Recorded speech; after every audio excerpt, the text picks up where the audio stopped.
Hi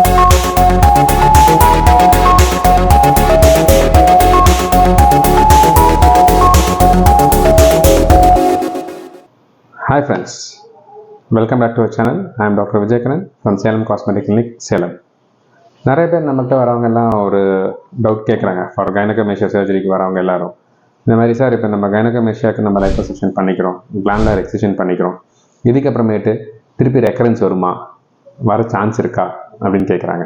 because all these பேஷண்ட்ஸை come at the age of 20 years around 20-22 அந்த ரேஞ்சில் தான் வராங்க. லைக் அதுக்கப்புறமேட்டு அவங்களுக்கு through the life will they be without these symptoms அப்படிங்கிறது அவங்களோட மெயின் குவரி. ஆசச் பார்த்தீங்கன்னா post gynaecomastia surgery, reduction surgery, உங்களுக்கு கைனகோமேஷியா திருப்பி ரெக்கரன்ஸ் வரதுக்கு சான்சஸ் ரொம்ப ரொம்ப கம்மி. But if you ask me a direct answer, I will say yes, of course gynaecomastia can ரெக்கர். எப்பப்பெல்லாம் ரெக்கர் ஆகலாம் அப்படிங்கிறத நம்ம பார்க்கலாம். எப்படிலாம் அந்த ரெக்கரன்ஸை நம்ம ப்ரிவென்ட் பண்ண முடியும், அப்படியே வந்தாலும் திருப்பி நம்ம என்ன பண்ண வேண்டியிருக்கும், அதுக்கான ட்ரீட்மெண்ட் மாடலிட்டிஸை பற்றி இந்த வீடியோவில் நம்ம கொஞ்சம் டீப்பாக பார்க்கலாம். பார்த்தீங்கன்னா எதனால கைனகோமேஷியா ரெக்கரன்ஸ் வரலாம் அப்படின்னு பார்த்தீங்கன்னா டியூ டு ஹார்மோனல் இம்பேலன்ஸ்னால வரலாம். ஃபார் எக்ஸாம்பிள் உங்களோட டெஸ்டோஸ்டெரான் லெவல்ஸ் கம்மியாயிருது, ஈஸ்ட்ரோஜன் லெவல்ஸ் ஜாஸ்தியாயிருது. இந்த மாதிரி ஒரு கண்டிஷன் வரும்போது திருப்பி ரெக்கர் ஆகிறதுக்கு வாய்ப்புகள் உண்டு.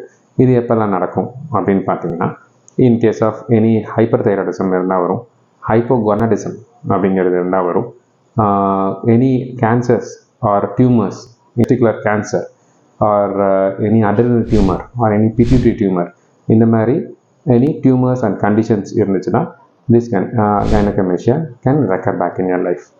Or if you are taking too much of alcohol, நம்ம நிறைய ஆல்கஹால் எடுத்துக்கிறோம், அதனால due to that the liver metabolism will get deranged and you will get once again gynecomastia recurrence. இதுக்கப்புறம் பார்த்தீங்க அப்படின்னா in case of recreational drugs, that is இந்த மாதிரி நம்ம போதைப் பொருட்களுக்கு அடிமையாகிறோம்னு வச்சுக்கோங்க. இந்த போதைப் பொருட்கள் எல்லாமே will cause liver damage and can lead on to gynecomastia once again for you.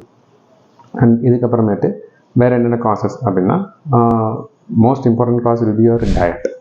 நம்ம வந்து டயட் ஒழுங்காக ஃபாலோ பண்ணாமல் we go on to extreme obesity.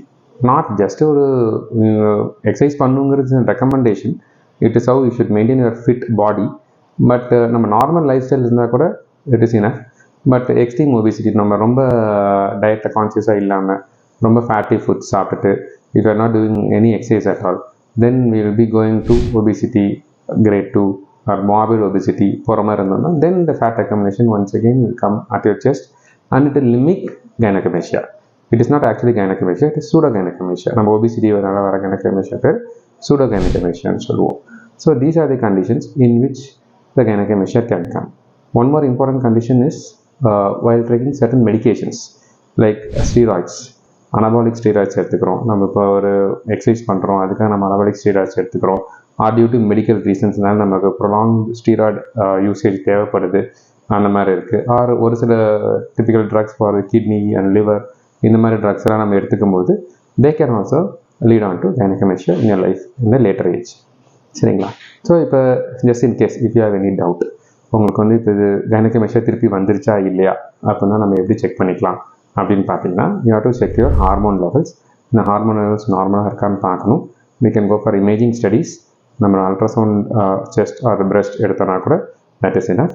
And you have to rule out any associated diseases like நான் சொன்னது testicular malignancy, pituitary tumours, adrenal tumours, இந்த மாதிரி conditions இருக்குது. நம்ம we should analyze and we should rule out the possibilities.